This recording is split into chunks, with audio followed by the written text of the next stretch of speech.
Halo Sobat Negarawan Muda, perang dagang terburuk dalam sejarah. Dunia terjebak di antara Amerika vs China. Dunia pernah nyaris kiamat karena senjata nuklir. Tapi kini, dunia menghadapi kehancuran yang jauh lebih sunyi, lebih licin, lebih tersembunyi. Namanya, perang dagang Amerika dan China. Dua raksasa yang dulunya saling butuh, kini saling tikam. Yang jadi medan perangnya, ekonomi global. Yang jadi korbannya, dunia dan kita semua. Bukan suara tembakan, tapi tarif impor. Bukan pasukan bersenjata, tapi sanksi, pelarangan teknologi, dan perang mata uang. Tapi ini bukan soal tarif semata. Ini soal siapa yang akan menguasai abad ke-21. Amerika Serikat, pemimpin ekonomi dunia sejak Perang Dunia II. China, si pabrik dunia yang naik drastis. Sejak reformasi ekonomi ke-1978, tahun 2000, China gabung WTO. 2010, China lewati Jepang jadi ekonomi terbesar kedua dunia.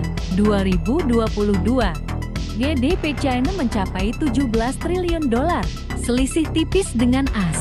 Dulu, Amerika menganggap China sebagai mitra dagang, kini sebagai ancaman eksistensial. Apa yang sebenarnya diperebutkan? Jawabannya, teknologi. Siapa yang menguasai chip, menguasai masa depan. Amerika tahu itu, maka perang dagang berubah jadi perang teknologi.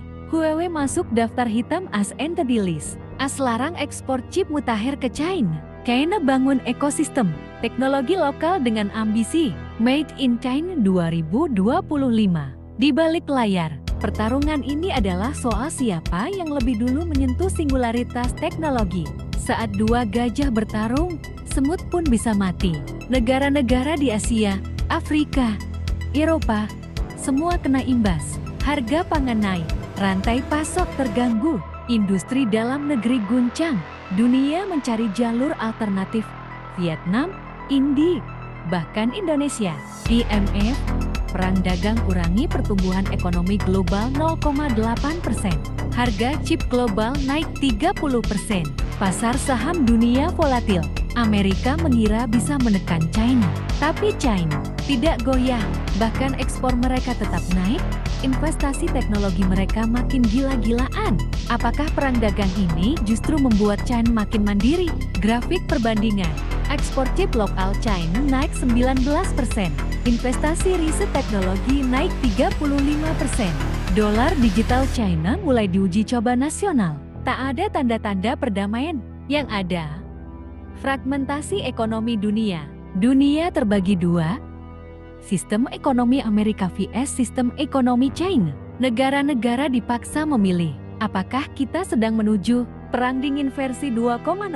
Dunia ini saling terhubung, tapi perang dagang ini mengoyaknya perlahan.